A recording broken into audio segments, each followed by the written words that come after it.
Rich Dad, Poor Dad. What the rich teach their kids about money that the poor and middle class do not. By Robert T. Kiyosaki. Introduction. Rich Dad, Poor Dad. Having two dads offered me the choice of contrasting points of view, one of a rich man and one of a poor man. I had two fathers, a rich one and a poor one.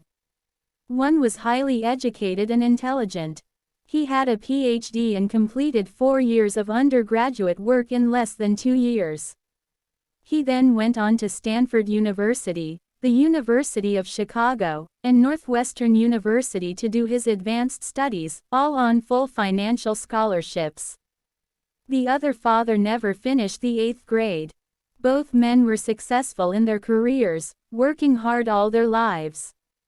Both earned substantial incomes. Yet one always struggled financially. The other would become one of the richest men in Hawaii. One died leaving tens of millions of dollars to his family, charities, and his church. The other left bills to be paid. Both men were strong, charismatic, and influential. Both men offered me advice, but they did not advise the same things. Both men believed strongly in education but did not recommend the same course of study. If I had had only one dad, I would have had to accept or reject his advice. Having two dads offered me the choice of contrasting points of view, one of a rich man and one of a poor man. Instead of simply accepting or rejecting one or the other, I found myself thinking more, comparing, and then choosing for myself. The problem was that the rich man was not rich yet, and the poor man was not yet poor. Both were just starting out on their careers, and both were struggling with money and families. But they had very different points of view about money. For example, one dad would say, "The love of money is the root of all evil." The other said, "The lack of money is the root of all evil." As a young boy, having two strong fathers both influencing me was difficult. I wanted to be a good son and listen, but the two fathers did not say the same things. The contrast in their points of view, particularly about money, was so extreme that I grew curious and intrigued. I began to start thinking for long periods of time about what each was saying. Much of my private time was spent reflecting, asking myself questions such as, why does he say that? And then asking the same question of the other dad's statement. It would have been much easier to simply say, yeah, he's right. I agree with that. Or to simply reject the point of view by saying, the old man doesn't know what he's talking about. Instead, having two dads whom I loved forced me to think and ultimately choose a way of thinking for myself. As a process, choosing for myself turned out to be much more valuable in the long run than simply accepting or rejecting a single point of view. One of the reasons the rich get richer, the poor get poorer, and the middle class struggles in debt is that the subject of money is taught at home, not in school. Most of us learn about money from our parents. So what can poor parents tell their child about money? They simply say, stay in school and study hard.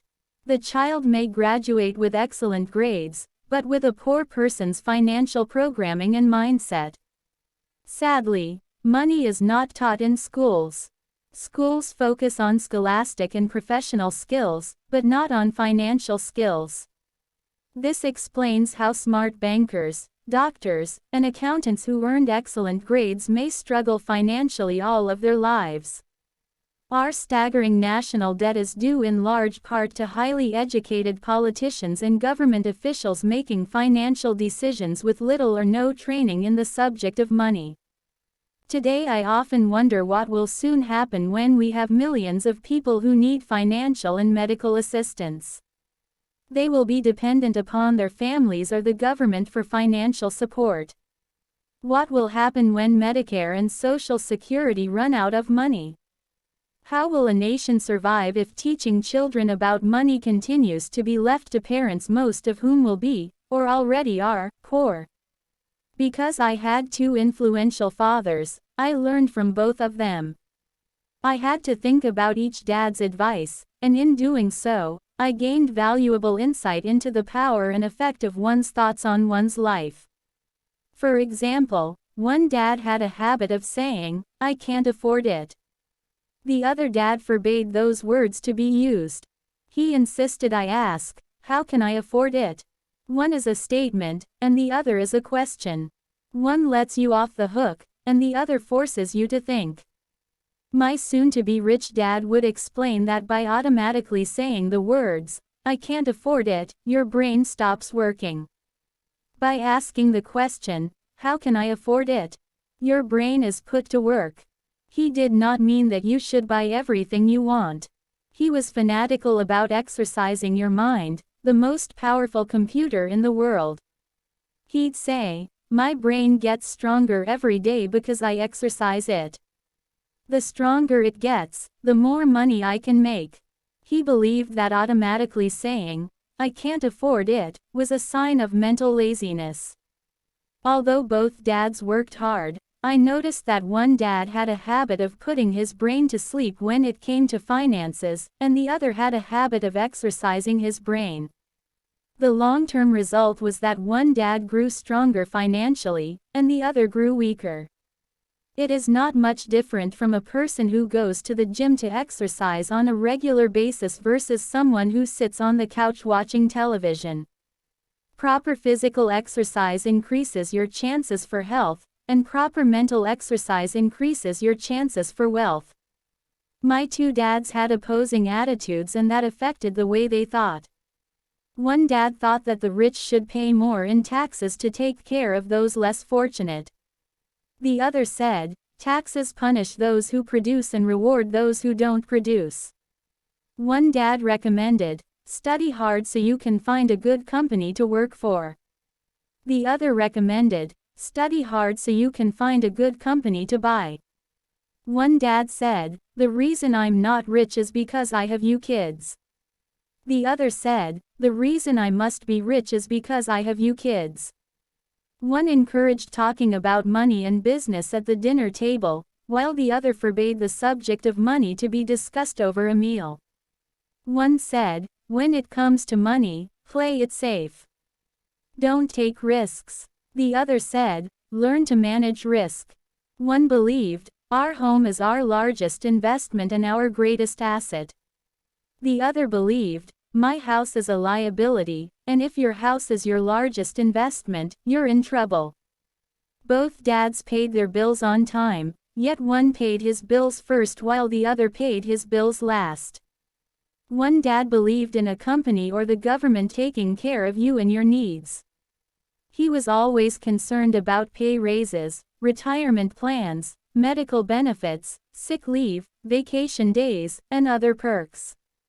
He was impressed with two of his uncles who joined the military and earned a retirement and entitlement package for life after 20 years of active service. He loved the idea of medical benefits and PX privileges the military provided its retirees. He also loved the tenure system available through the university. The idea of job protection for life and job benefits seemed more important, at times, than the job. He would often say, "I've worked hard for the government, and I'm entitled to these benefits." The other believed in total financial self-reliance. He spoke out against the entitlement mentality and how it created weak and financially needy people. He was emphatic about being financially competent. One dad struggled to save a few dollars. The other created investments. One dad taught me how to write an impressive resume so I could find a good job. The other taught me how to write strong business and financial plans so I could create jobs. Being a product of two strong dads allowed me the luxury of observing the effects different thoughts have on one's life. I noticed that people really do shape their lives through their thoughts. For example, my poor dad always said, "I'll never be rich." And that prophecy became reality. My rich dad, on the other hand, always referred to himself as rich. He would say things like, I'm a rich man, and rich people don't do this. Even when he was flat broke after a major financial setback, he continued to refer to himself as a rich man. He would cover himself by saying, "There is a difference between being poor and being broke. Broke is temporary. Poor is eternal." My poor dad would say, "I'm not interested in money," or, "Money doesn't matter." My rich dad always said, "Money is power. There is a difference between being poor and being broke. Broke is temporary. Poor is eternal." The power of our thoughts may never be measured or appreciated, but it became obvious to me as a young boy that it was important to be aware of my thoughts and how I expressed myself. I noticed that my poor dad was poor, not because of the amount of money he earned, which was significant, but because of his thoughts and actions. As a young boy having two fathers, I became acutely aware of being careful about which thoughts I chose to adopt as my own. Should I listen to my rich dad or to my poor dad? Although both men had tremendous respect for education and learning, they disagreed about what they thought was important to learn. One wanted me to study hard, earn a degree, and get a good job to earn money. He wanted me to study to become a professional, an attorney or an accountant, and to go to business school for my MBA. The other encouraged me to study to be rich, to understand how money works, and to learn how to have it work for me. "I don't work for money," were words he would repeat over and over. "Money works for me." At the age of 9, I decided to listen to and learn from my rich dad about money. In doing so, I chose not to listen to my poor dad, even though he was the one with all the college degrees. A lesson from Robert Frost. Robert Frost is my favorite poet. Although I love many of his poems, my favorite is "The Road Not Taken." I use its lesson almost daily. The road not taken. Two roads diverged in a yellow wood, and sorry I could not travel both and be one traveler. Long I stood and looked down one as far as I could to where it bent in the undergrowth, then took the other, as just as fair, and having perhaps the better claim, because it was grassy and wanted where though as for that the passing there had worn them really about the same, and both that morning equally lay in leaves no step had trodden black. Oh, I kept the first for another day. Yet knowing how way leads on to way, I doubted if I should ever come back.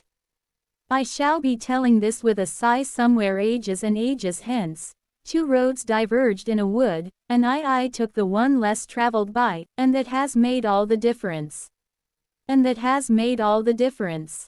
Over the years, I have often reflected upon Robert Frost's poem. Choosing not to listen to my highly educated dad's advice and attitude about money was a painful decision, but it was a decision that shaped the rest of my life. Once I made up my mind about whom to listen to, my education about money began.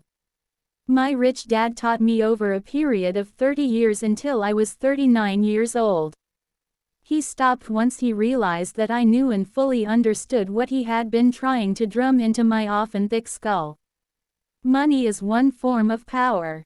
But what is more powerful is financial education. Money comes and goes, but if you have the education about how money works, you gain power over it and can begin building wealth. The reason positive thinking alone does not work is because most people went to school and never learned how money works, so they spend their lives working for money. Because I was only 9 years old when I started, the lessons my rich dad taught me were simple. And when it was all said and done, there were only 6 main lessons, repeated over 30 years. This book is about those 6 lessons, put as simply as possible, just as simply as my rich dad put forth those lessons to me. The lessons are meant not to be answers, but guideposts that will assist you and your children to grow wealthier no matter what happens in a world of increasing change and uncertainty.